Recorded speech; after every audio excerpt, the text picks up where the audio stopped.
We talk about the difference between displacement and distance, यानी कि विस्थापन और दूरी के बीच में अंतर की बात करते हैं, तो हम ये इनिशियल पॉइंट लेते हैं। ये यहाँ से चलते हुए अगर हम यहाँ तक आए और ये हमारा फाइनल पॉइंट है। मान लीजिए आपको यही एक पाथ था, पॉसिबल पाथ था जो बना हुआ था, यही एक रोड अवेलेबल थी आपको इस जगह से इस जगह तक आने के लिए। तो आपने प्रारंभिक बिंदु से फाइनल बिंदु को आने के लिए इस रास्ते का उपयोग किया। लेकिन डिस्प्लेसमेंट क्या होता है? डिस्प्लेसमेंट तो आप सभी को मालूम होगा, विस्थापन का फॉर्मूला ये होता है कि भैया शॉर्टेस्ट डिस्टेंस, और आपको मैंने पिछले वीडियो में बताया है कि शॉर्टेस्ट डिस्टेंस सिर्फ और सिर्फ एक स्ट्रेट लाइन होती है। तो अपन यहाँ से चलते हुए जब एक बिल्कुल सीधी स्ट्रेट लाइन ट्रैवल करेंगे, यानी कि यहाँ तक पहुँचेंगे, तो ये हमारा डिस्टेंस हो गया, डिस्प्लेसमेंट हो गया। तो ये हमारा हो गया है डिस्प्लेसमेंट, विस्थापन, और ये जो टेढ़ा मेढ़ा रास्ता गया हुआ है सांप की तरह, ये हमारा है डिस्टेंस। अब अपन बात करते हैं कि इसमें डिफरेंस क्या है। सबसे मेन चीज है कि जो डिस्टेंस है वो डिपेंडेंट नहीं होता है डायरेक्शन पे।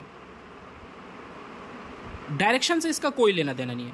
अब इसको कैसे समझे? मान लो तुम यहां पे खड़े हो और मैं तुमको कहता हूं 2 किलोमीटर चलो। मैं तुमको कहता हूं 2 किलोमीटर चलो। तुम यहां से 2 किलोमीटर आगे चले। मान लो तुम 2 किलोमीटर आगे चले गए। फिर मैं तुमको कहता हूं कि तुम 3 किलोमीटर पीछे आओ, और तुम मान लो यहां से 3 किलोमीटर पीछे आते हो, यहां तक आ जाते हो। तुम पहले तो 2 किलोमीटर आगे गए, फिर तुमको बोला गया कि 3 किलोमीटर पीछे आओ, तो तुम 3 किलोमीटर पीछे आओ। तो यहां से यहां तक का जो टोटल डिस्टेंस है वो 3 किलोमीटर है। ठीक है, तुम 2 किलोमीटर पीछे आगे गए, फिर 3 किलोमीटर पीछे आए, तो 2 किलोमीटर यहाँ तक आए, फिर 1 किलोमीटर और आगे आए, 3 किलोमीटर पीछे आए। अगर मैं बोलूँगा कि तुमने टोटल डिस्टेंस कितना ट्रैवल किया, टोटल डिस्टेंस कितना ट्रैवल किया, तो जैसे ही मैं तुमसे पूछूंगा तुमने टोटल डिस्टेंस ट्रैवल कितना किया, तो तुम बोलोगे यार ये हमारा इनिशियल पॉइंट था, यहाँ से हमने प्रारंभ किया था, इधर 2 किलोमीटर चले, फिर यहाँ से 3 किलोमीटर और नीचे आए, तो 2 + 3 5 किलोमीटर चले। यानी कि तुम एक बार नॉर्थ की ओर गए, एक बार साउथ की ओर आए, लेकिन उसके बावजूद तुम दोनों को ऐड कर रहे हो, यानी कि इसमें डायरेक्शन का इफेक्ट नहीं पड़ा। फॉर एग्जांपल डायरेक्शन का इफेक्ट होता तो कैसे होता? डायरेक्शन का इफेक्ट होता तो मान लो तुम ऊपर गए हो 2 किलोमीटर, तो तुम इसको 2 लिखते, लेकिन जब तुम नीचे आए हो 3 किलोमीटर इस पॉइंट से यहाँ तक, तो हम ऐसे लिखते 2 - 3। क्यों?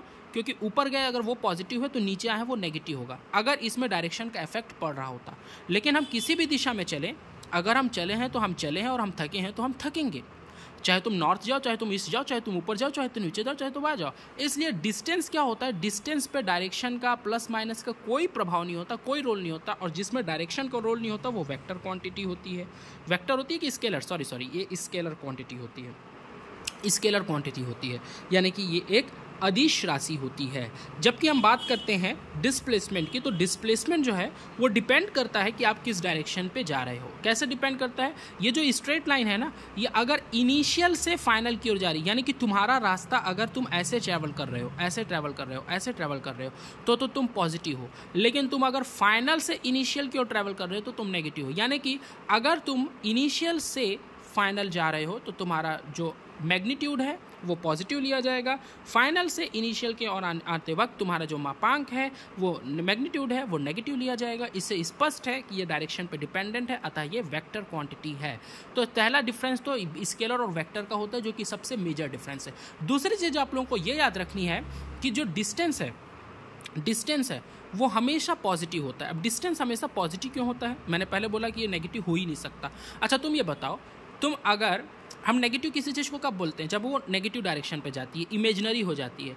क्या हम कोई इमेजिनरी डिस्टेंस कभी ट्रैवल कर सकते हैं? कभी भी नहीं। It not possible for us. अगर मैं आगे गया, मान लो तुम जहाँ पे खड़े हो वहाँ से तुम अपने सिर की दिशा में, जिस भी दिशा में आगे गए वो भी चले, अगर तुम पीछे आए तो भी चले। हम पीछे को -2 तो नहीं ले सकते ना, -2 क्यों लेंगे भाई? हम आगे गए तो भी वो +2 है, पीछे आए तो भी वो +2 है। क्यों? क्योंकि दोनों जुड़ के हमने 4 किलोमीटर ट्रैवल किया, दोनों हम चल रहे हैं। हमारे लिए ये भी तो चलना है। क्यों? हम इस तरफ मुँह अगर इधर की ओर देख रहे हैं, हम मुड़ गए 180 डिग्री मुड़ गए, हमारा मुंह इस तरफ हो गया, हम इस तरफ चल लिए, हमारी ये दिशा सीधी हो गई। अगर मैं इस कैमरा को ऐसे करके मोड़ दूँ तो तुम्हारे लिए जो इधर था वो अब इधर भी सीधा हो चुका है। तो समझने की बात यह है कि हमारे लिए तो हर डायरेक्शन एक समान है डिस्टेंस में। लेकिन जब हम डिस्प्लेसमेंट की बात करते हैं तो ऐसा नहीं होता है। अभी आपने देखा कि अगर हम इनिशियल से फाइनल की ओर जा रहे हैं तो पॉजिटिव, और फाइनल से इनिशियल की ओर आते वक्त वो नेगेटिव भी होगा। तो डिस्टेंस ऑलवेज पॉजिटिव होगा, जबकि जो डिस्प्लेसमेंट है वो नेगेटिव भी हो सकता है। ये भी याद रखिएगा कि जो डिस्टेंस है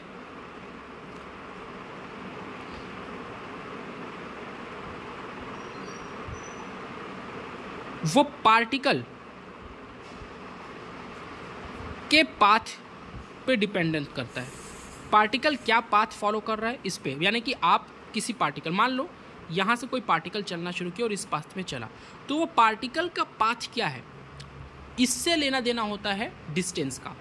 जबकि डिस्प्लेसमेंट का किससे लेना देना होता है? डिस्प्लेसमेंट का पार्टिकल से कोई लेना देना नहीं होता है। डिस्प्लेसमेंट सीधा बोलता है कि भैया तू कैसे चल रहा है मेरे को नहीं मालूम। मान लो तुम यहाँ से चलना शुरू किया और ऐसे आए, फिर ऐसे आए, फिर ऐसे आए, फिर ऐसे आए।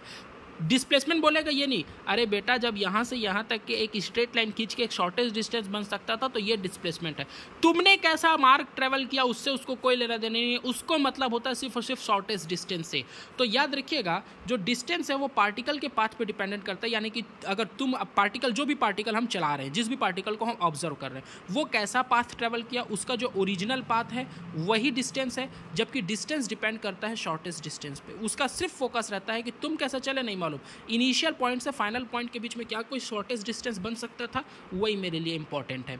याद रखिएगा कि जो डिस्टेंस है बेटा, डिस्टेंस हमेशा बड़ा होता है। देखो इतना लंबा आपको टेढ़ा मेढ़ा रास्ता ट्रैवल करना है, तो एक कंडीशन याद रखिएगा, डिस्टेंस हमेशा डिस्प्लेसमेंट से बड़ा होता है।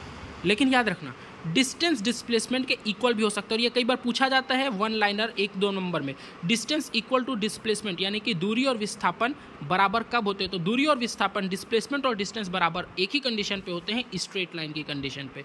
जब स्ट्रेट लाइन होगी तो यहाँ से यहाँ तक की दूरी 5 किलोमीटर है मान लो, तो डिस्टेंस भी 5 किलोमीटर है और इसका डिस्प्लेसमेंट भी 5 किलोमीटर, क्योंकि शॉर्टेस्ट डिस्टेंस का मतलब ही है कि स्ट्रेट लाइन होते हैं, ऑलरेडी ये स्ट्रेट लाइन है, तो इसका डिस्प्लेसमेंट भी यही होगा, डिस्टेंस भी यही होगा। आई होप आपको डिफरेंस समझ में आया होगा।